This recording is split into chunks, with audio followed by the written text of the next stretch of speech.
اظہار محبت کیا ہے؟ مختلف لوگوں کے پاس اس اظہار کے مختلف زاویے ہوتے ہیں، مگر ہم میں سے ہی کچھ لوگ بہت عجیب ہوتے ہیں۔ اظہار محبت کھل کر نہیں کرتے، زبان سے کوئی لفظ ادا نہیں کرتے، قلم اٹھاتے ہیں، کاغذ پکڑتے ہیں،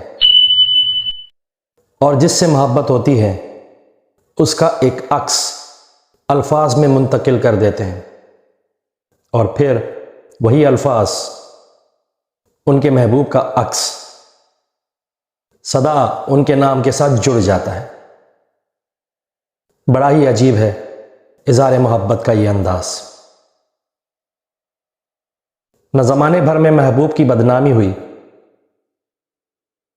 نہ ایک ساعت کے لیے بھی اس محبوب کو پتہ چلا کہ جو اظہار محبت ہے وہ اسی کے لیے ہے۔ ابن آدم۔